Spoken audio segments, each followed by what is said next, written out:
There are many major palliative care needs in patients and their families with Parkinson's disease. First of all, I think it makes sense to just review what palliative care really is. And it's two things. It's an approach to care, and it's also a medical specialty. So palliative care is an approach to care focused on multiple things, which apply very nicely to Parkinson's disease. So first of all, at the time of diagnosis, we like to touch in with patients and their caregivers and their families to try and help support them at the time of diagnosis. And a lot of people don't realize that palliative care really applies at any stage along the continuum of the disease. And it's provided usually in a team, ideally. So you have, in our case, a palliative neurologist like me, and a team with a social worker and a spiritual care counselor or a chaplain and a nurse, and we all work together to help support patients and families at the time of diagnosis. Moving further along the continuum of illness, we help with complex symptom management. So this could range anything from the typical motor features of Parkinson's all the way to the non-motor features, which become in fact more prominent and troublesome as the disease progresses. So paying attention to apathy, for example, or pain.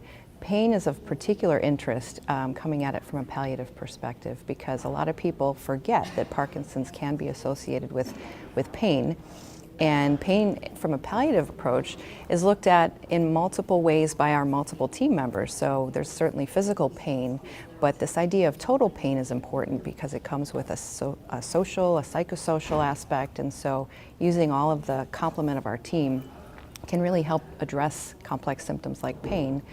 And then also supporting the caregiver through social outlets, potentially respite care, community resources. Our social workers help with that as part of the team.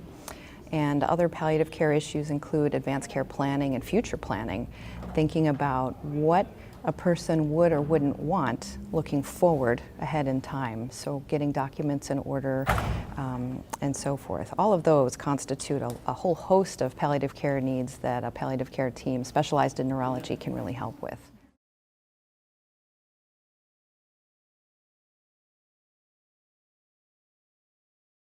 When it comes to early onset neurodegenerative diseases like dementia or early onset Parkinson's disease, there are unique palliative care needs in those populations. Typically, early onset disease is somewhere on the order of before 65 years old, and it's unusual to encounter these kinds of illnesses out in the community, and so people are often unprepared, both with resources and emotionally, on how to tackle a diagnosis like this. A lot of times patients who are diagnosed at an early time with one of these diseases is expecting to work for many more years and perhaps hasn't financially planned how it would go if they had to stop working prematurely. A lot of times their family members are young, like their children, and are suddenly put into the role of caregiver. And knowing how to support them and the unique problems and difficulties and challenges that they have is certainly a part of what we would focus on if they were seeing us in a palliative care clinic. And also the resources in the community are quite limited. If you think about day programs and facilities, if people wind up having to be placed in a facility at a younger age with a neurodegenerative disease, it's often really challenging to place these folks. They're often otherwise healthy.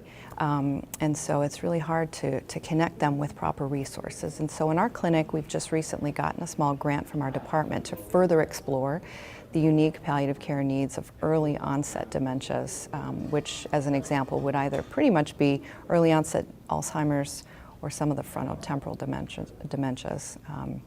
So we're eager to really start looking into that further.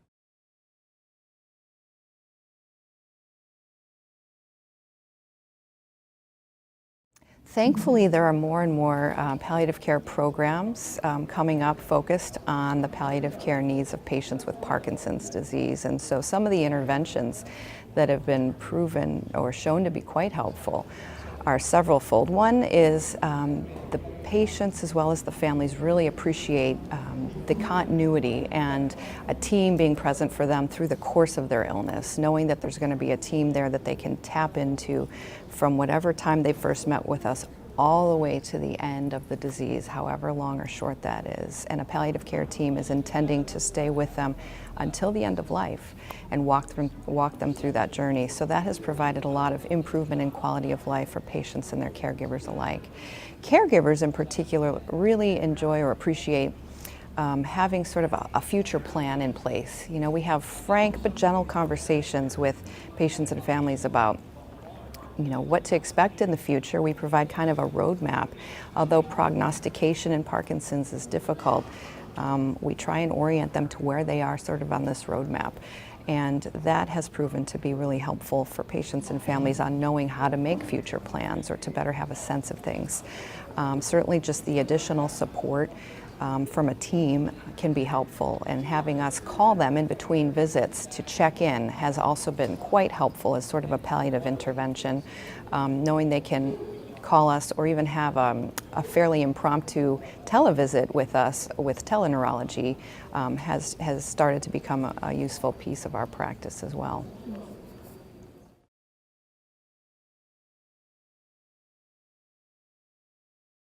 Quality of life for caregivers of those dealing with neurologic or neurodegenerative diseases is often overlooked, less so these days, thankfully, but with the help of a palliative care program or a team, we really seek to support the caregivers in several ways. One is, again, to know and allow them to realize that we're there for them throughout the continuum of the illness.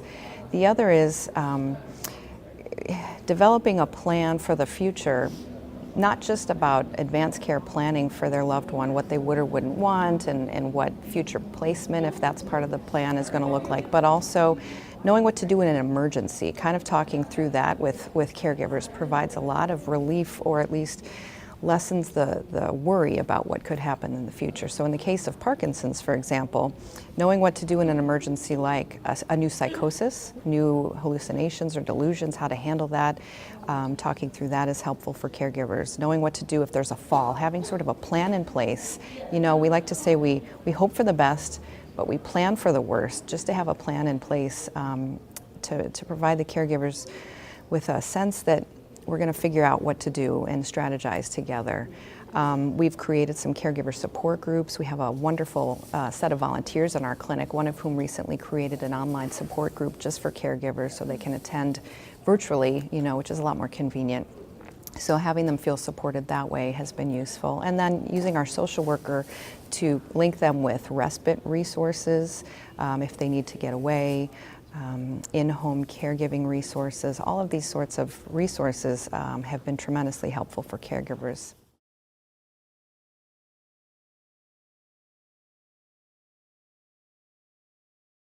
It's been wonderful to be back at the AAN this year in 2019. I haven't been here for several years, so it's a treat to be back.